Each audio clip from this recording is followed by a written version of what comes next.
Still, we do not know exactly what is the meaning of sequence similarity or distance between the two DNA sequences. As we already studied about the Hamming distance, and we cannot use this Hamming distance technique to compare the two DNA sequences.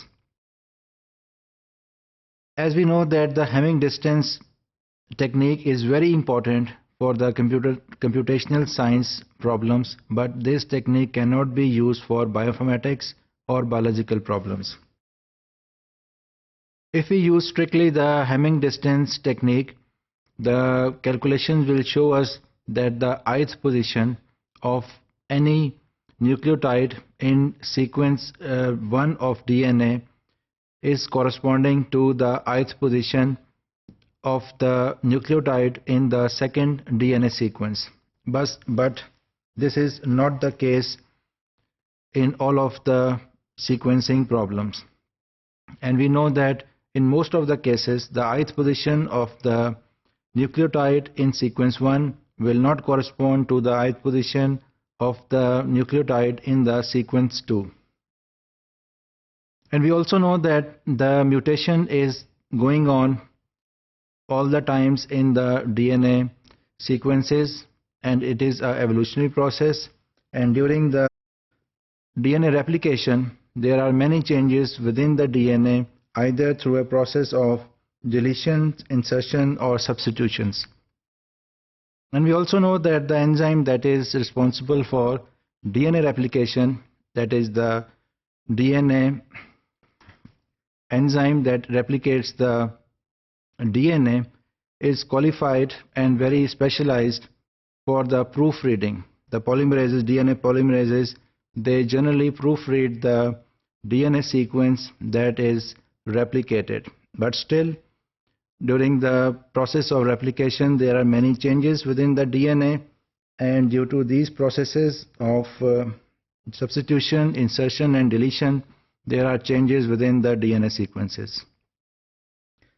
So the biologists have a rare chance or have the ability to have the knowledge whether the ith symbol or position in one DNA sequence correspond to the ith position of the other DNA sequence. So here we can see that there are two DNA sequences. Number one is AT, and the other is TA.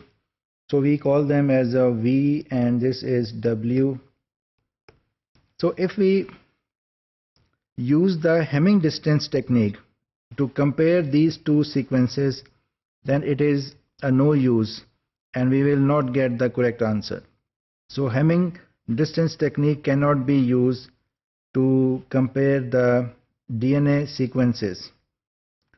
Rather, we can use the other technique, and we can simply shift the second DNA sequence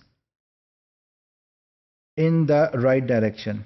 So we can see this is the sequence of the first DNA sequence, and despite writing the T below the A, because this T is the first nucleotide of the second DNA sequence, we have just shifted the T one nucleotide in the right direction. So by simply moving the DNA sequence in the right direction, we come up with the sequence that correspond, and both of these sequences, they are corresponding to each other.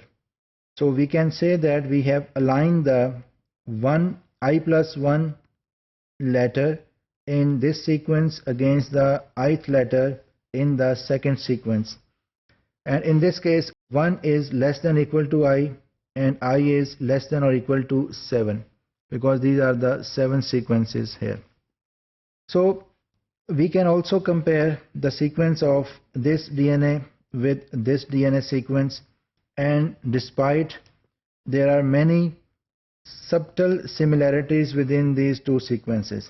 As in the previous case, we see that there are many more similarity, but in this case the similarity is much lower. But still, we can align this very easily, and for this purpose we just move the second DNA sequence one alphabet towards the right direction, and 4 alphabets will become the aligned, and again we just move the last 2 alphabets further right, and again we will reach with the alignment. So by using the moving technique, sliding window technique, we can align these 2 sequences very easily. In this case we have created a gaps, but these gaps, by creating these gaps, we have aligned the rest of the strings of the DNA sequences.